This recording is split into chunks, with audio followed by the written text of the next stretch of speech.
You have a new message from an ancient treasure.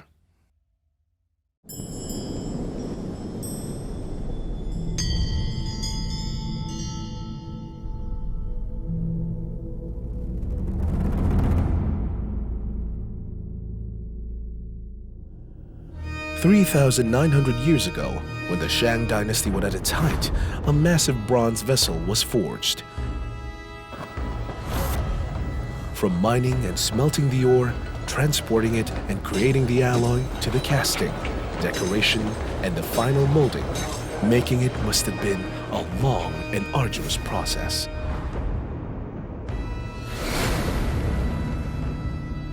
An inscription on its interior identifies the ding as being dedicated to Homu Wu, Queen Mother Wu.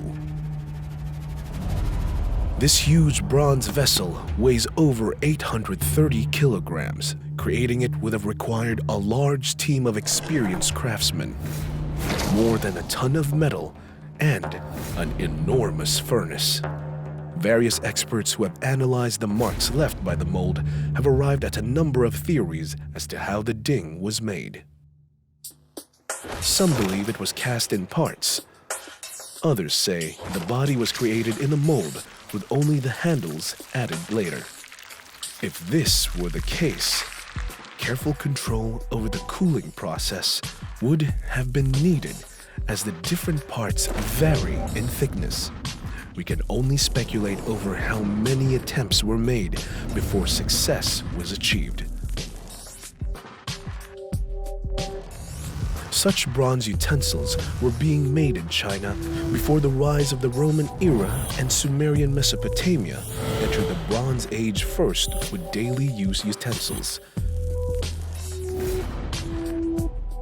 During the Shang dynasty, rituals and warfare were the main affairs of the state. Bronze was important as it was used in making both weapons and sacrificial vessels.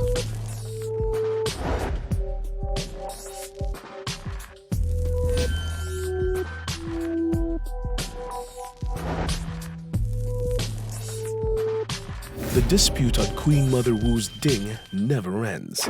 Most experts believe that Homu Wu refers to King Wu Ding's queen, Fu Jing. They point to the fact that the grave of another of his wives, Fu Hao, contains a very similar ding inscribed with Queen Mother Xing. Oracle bone inscriptions tell us the two queens actively participated in the affairs of the state. Fu Hao was noted for her military talent. Fu Jing was associated with agriculture. This meant that Fu Jing oversaw major agriculture-related rituals.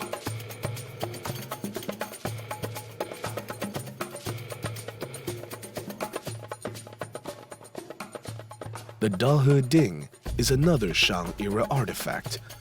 The faces on it look female. The he in the name is a reference to grain.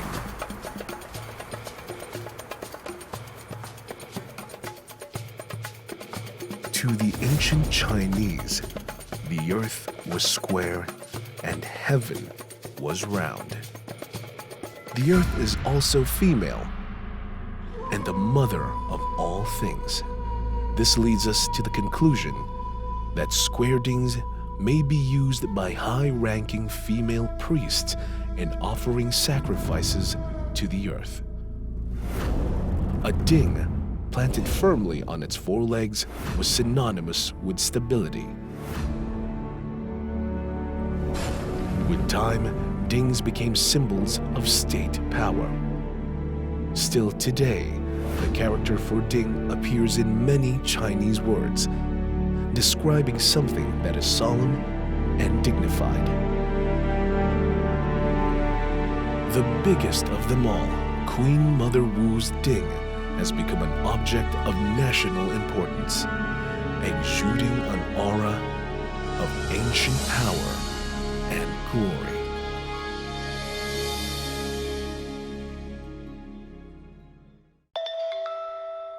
You have more new messages waiting.